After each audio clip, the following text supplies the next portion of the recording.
আসসালামু আলাইকুম। এডুকেশন পয়েন্টে আপনাকে স্বাগতম।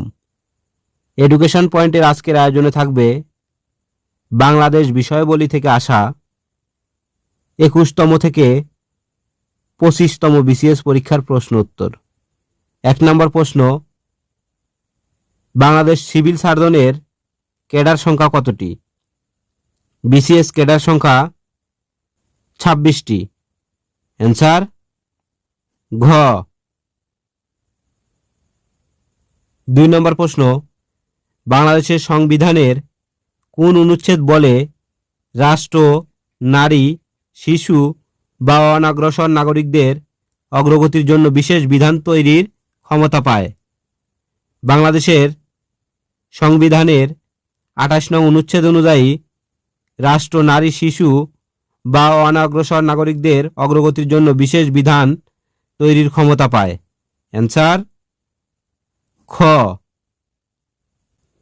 3 নম্বর প্রশ্ন, প্রধানমন্ত্রীর নিয়োগের বাইরে রাষ্ট্রপতি প্রধানমন্ত্রীর পরামর্শ ব্যতীত কোন কাজ এককভাবে করতে পারে? প্রধানমন্ত্রীর নিয়োগের বাইরে রাষ্ট্রপতি এককভাবে প্রধান বিচারপতি নিয়োগ দিতে পারে। অ্যান্সার ক। বাংলাদেশের সংবিধানের প্রথম সংশোধনীর উদ্দেশ্য কী ছিল? বাংলাদেশের সংবিধানের প্রথম সংশোধনীর উদ্দেশ্য ছিল 93,000 যুদ্ধবন্দীর বিচার অনুষ্ঠান। অ্যান্সার ঘ। 5 নম্বর প্রশ্ন, ঢাকা কখন সর্বপ্রথম বাংলার রাজধানী হয়েছিল? ঢাকা সর্বপ্রথম বাংলার রাজধানী হয়েছিল 1610 সালে। অ্যান্সার খ। 1610 সালে সুবেদার ইসলাম খান সর্বপ্রথম ঢাকা বাংলার রাজধানী করেন। স্বাধীনতার পূর্বে ঢাকা বাংলাদেশের রাজধানী হয় মোট 4 বার। এ পর্যন্ত ঢাকা বাংলাদেশের রাজধানী হয় মোট 5 বার।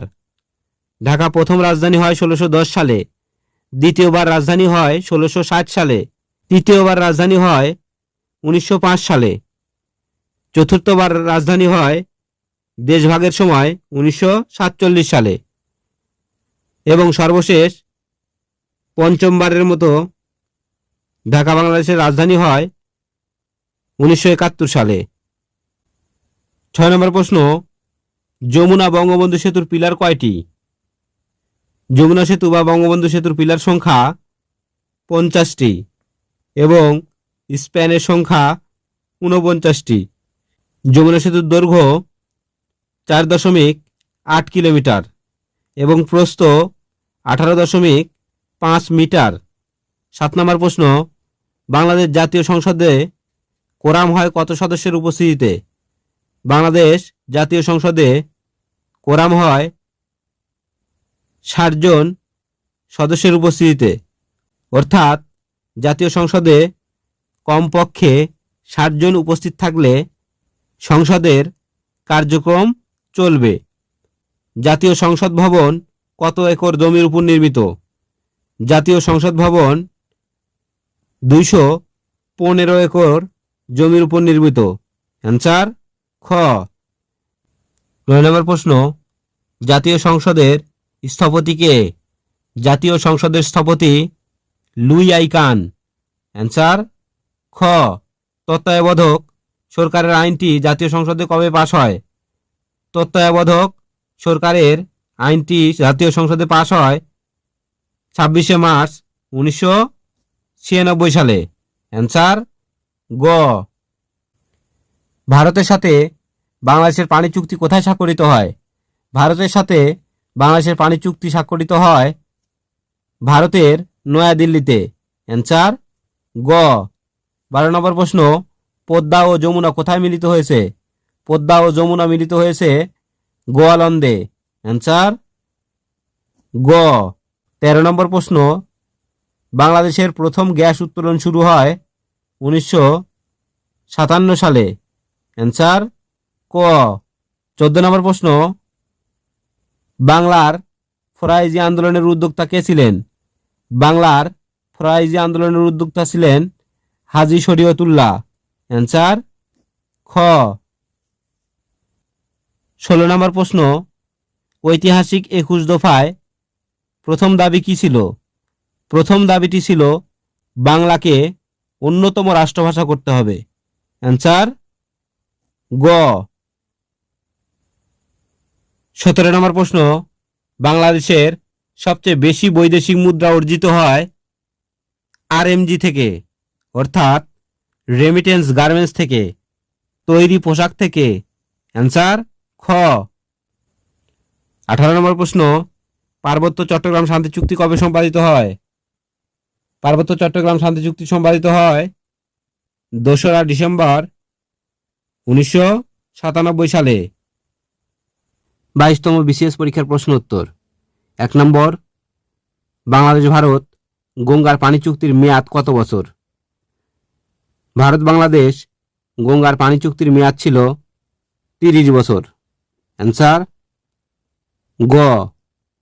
বাংলাদেশের সর্বাধিক বৈদেশিক মুদ্রা অর্জনকারী শিল্প হল রেমিটেন্স গার্মেন্টস, অর্থাৎ তৈরি পোশাক। অ্যান্সার খ।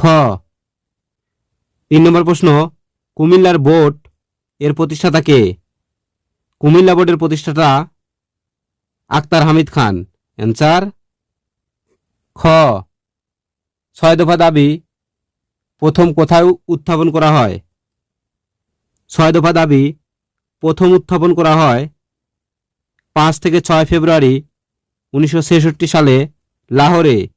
অ্যান্সার খ। বাংলায় চিরস্থায়ী ভূমি ব্যবস্থা কে প্রবর্তন করেন?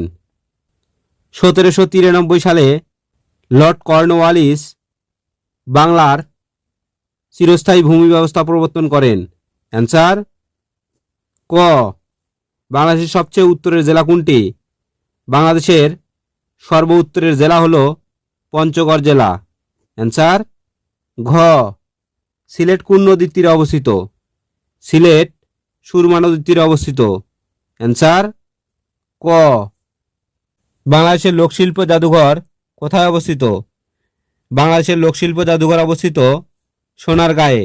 অ্যান্সার খ।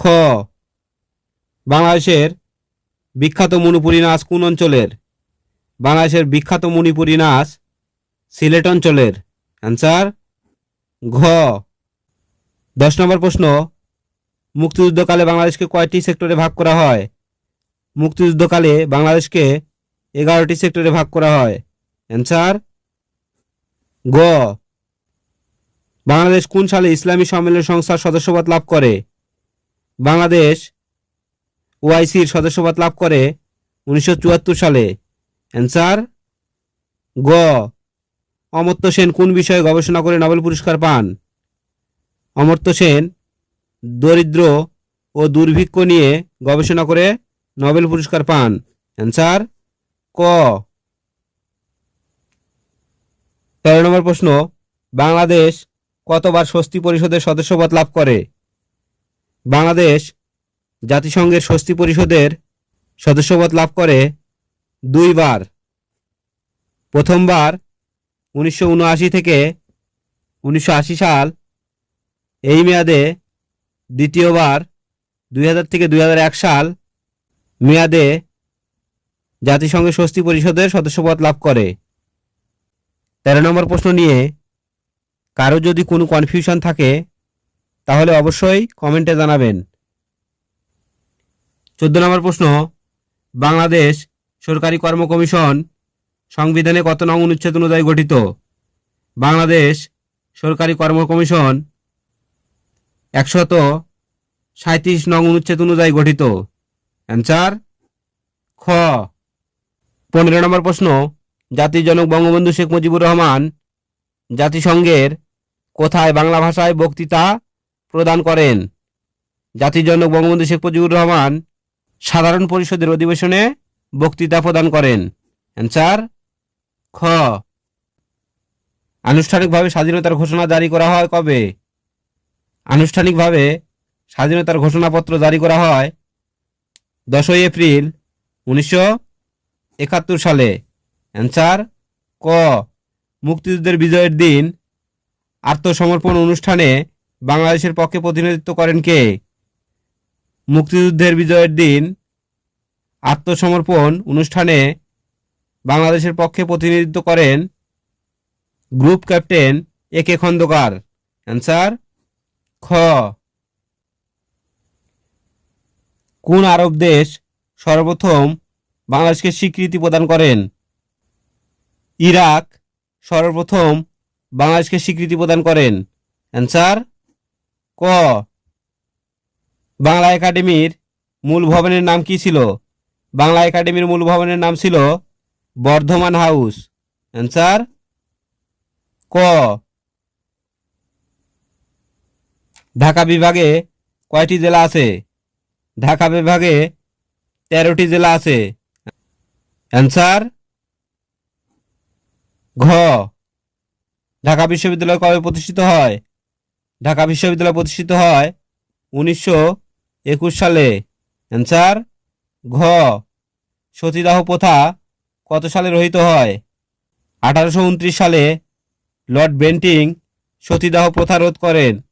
অ্যান্সার খ। দহগ্রাম ছিটমহল কোন জেলায় অবস্থিত? দহগ্রাম ছিটমহল লালমনিরহাট জেলায় অবস্থিত। অ্যান্সার গ। সোনালী আঁশের দেশ বলা হয় কোনটিকে? সোনালী আঁশের দেশ বাংলাদেশ।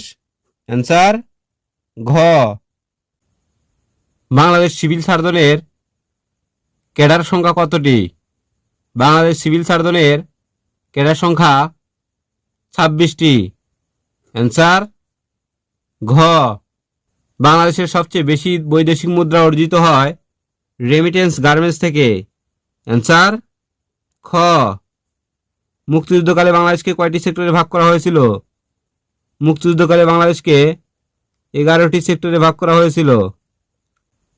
বাংলাদেশের স্বাধীনতা যুদ্ধে বীরত্বপূর্ণ অবদানের জন্য কতজনকে বীর উত্তম উপাধিতে ভূষিত করা হয়? বাংলাদেশের স্বাধীনতা যুদ্ধে বীরত্বপূর্ণ অবদানের জন্য 68 জনকে বীরোত্তম উপাধিতে ভূষিত করা হয়। অ্যান্সার ঘ। জিয়া সার কারখানায় উৎপাদিত সারের নাম ইউরিয়া।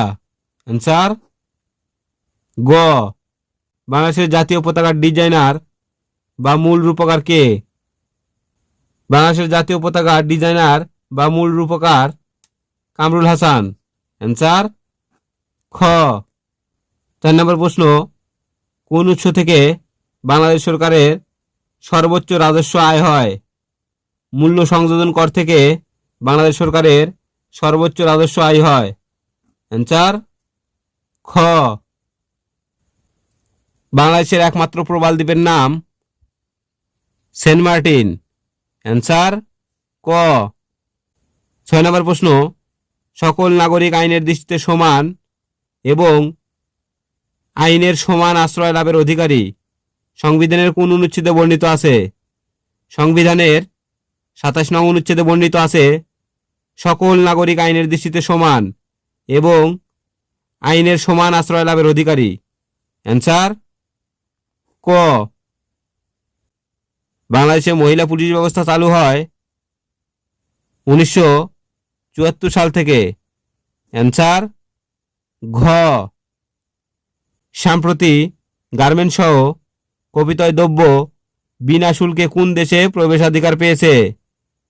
সম্প্রতি গার্মেন্টস সহ কপিতয় দ্রব্য বিনা শুল্কে কানাডায় প্রবেশাধিকার পেয়েছে। অ্যান্সার খ। স্বাধীনতার পর প্রথম ডাকটিকিটে কোন ছবি ছিল? স্বাধীনতার পর প্রথম ডাকটিকিটের ছবি ছিল শহীদ মিনারের। অ্যান্সার ঘ। বাংলাদেশের সর্বপ্রথম জাদুঘর কোনটি? বাংলাদেশের সর্বপ্রথম জাদুঘর বরেন্দ্র জাদুঘর, যেটি রাজশাহীতে অবস্থিত। অ্যান্সার গ। বাংলাদেশের বৃহত্তম স্থলবন্দর যশোরের বেনাপোলে অবস্থিত। অ্যান্সার গ। বীরশ্রেষ্ঠ ক্যাপ্টেন মঈনুদ্দিন জাহাঙ্গীর এর কবর কোন জেলায়? বীরশ্রেষ্ঠ ক্যাপ্টেন মঈনুদ্দিন জাহাঙ্গীরের কবর চাঁপাইনবাবগঞ্জ জেলায় অবস্থিত। অ্যান্সার খ। বাংলাদেশে সম্প্রতি কোন জেলায় চা চাষ করা হচ্ছে? সম্প্রতি পঞ্চগড় জেলায় চা চাষ করা হচ্ছে? অ্যান্সার ক। দেশের এই জেলায় সম্প্রতি প্রথম রেল সংযোগ দেওয়া হয়েছে, সেই জেলাটির নাম? বর্তমানে কক্সবাজার জেলায় রেল সংযোগ দেওয়া হয়েছে। দক্ষিণ তালপট্টি দ্বীপের অপর নাম কি? দক্ষিণ তালপট্টি দ্বীপের অপর নাম পূর্বাশা দ্বীপ। অ্যান্সার ঘ। হালদা ভ্যালি কোথায় অবস্থিত? হালদা ভ্যালি খাগড়াছড়িতে অবস্থিত। অ্যান্সার খ। 1 নম্বর প্রশ্ন, পূর্ণভা, নাগর ও টাঙ্গন কোন নদীর উপনদী? পূর্ণভা, নাগর ও টাঙ্গন মহানন্দা নদীর উপনদী। অ্যান্সার ক। প্রাচীন পুণ্ডনগর কোথায় অবস্থিত? প্রাচীন পুণ্ডনগর বর্তমানে মহাস্থানগড়ে অবস্থিত। অ্যান্সার গ। উপমহাদেশের মধ্যে ঢাকা বিশ্ববিদ্যালয়ের প্রথম ভাইস চ্যান্সেলর কে ছিলেন? উপমহাদেশের মধ্যে ঢাকা বিশ্ববিদ্যালয়ের প্রথম ভাইস চ্যান্সেলর ছিলেন স্যার এফ রহমান। অ্যান্সার ঘ। প্রধান নির্বাচন কমিশনের মেয়াদকাল কত বছর? প্রধান নির্বাচন কমিশনের মেয়াদকাল 5 বছর। অ্যান্সার খ। কোন বাংলাদেশি উপজাতির পারিবারিক কাঠামো পিতৃতান্ত্রিক? অপশনগুলোর মধ্যে মারমা এবং সাঁওতাল উভয় উপজাতির পারিবারিক কাঠামো পিতৃতান্ত্রিক, কিন্তু অপশন ক সামনে থাকায় আমরা অপশন ক কেই আঁকাবো। অ্যান্সার ক। নিচের কোন পর্যটক সোনারগাঁয়ে এসেছিলেন? সোনারগাঁয়ে এসেছিলেন ইবনে বতুতা। অ্যান্সার খ। 11 নম্বর প্রশ্ন, সদ্য ঘোষিত তিতাস উপজেলা কোন জেলা অবস্থিত? তিতাস উপজেলা কুমিল্লা জেলায় অবস্থিত। অ্যান্সার খ। বাংলাদেশ জাতীয় সংসদে কোরাম হয় কত সদস্যদের উপস্থিতিতে? বাংলাদেশের জাতীয় সংসদে 60 জনের উপস্থিতিতে কোরাম হয়। অ্যান্সার খ। বাংলাদেশের একমাত্র কিশোরী সংশোধন প্রতিষ্ঠান কোথায় অবস্থিত? বাংলাদেশের একমাত্র কিশোরী সংশোধন প্রতিষ্ঠান অবস্থিত কোনাবাড়িতে। অ্যান্সার খ। বাঙালি ও যমুনা নদীর সংযোগস্থল কোথায়? বাঙালি ও যমুনা নদীর সংযোগস্থল বগুড়াতে। অ্যান্সার গ। সাবমেরিন কেবল প্রকল্পটি কোন মন্ত্রণালয়ের কার্যক্রম? সাবমেরিন কেবল প্রকল্পটি ডাক ও টেলিযোগাযোগ মন্ত্রণালয়ের কার্যক্রম। অ্যান্সার খ। মূল্য সংযোজন কর বাংলাদেশে কখন থেকে চালু করা হয়? মূল্য সংযোজন কর বাংলাদেশে চালু করা হয় 1 জুলাই 1991 সাল থেকে। অ্যান্সার ক। বাংলাদেশ উন্নয়ন ফোরামের সমন্বয়কারী সংস্থা হল বিশ্ব ব্যাংক। অ্যান্সার গ। ক্রিকেটে বাংলাদেশ কোন সালে টেস্ট মর্যাদা লাভ করে? ক্রিকেটে বাংলাদেশ 2000 সালে টেস্ট মর্যাদা লাভ করে। অ্যান্সার ক। 20 নম্বর প্রশ্ন, কর্ণফুলী নদীর উৎস ভারতের কোন রাজ্য থেকে? কর্ণফুলী নদী ভারতের মিজোরামের লুসাই পাহাড় থেকে উৎপত্তি হয়। অ্যান্সার ভারতের মিজোরাম রাজ্য। আজ এ পর্যন্তই। আশা করি সম্পূর্ণ ভিডিও দেখলে ইনশাল্লাহ উপকৃত হবেন। আসসালামু আলাইকুম।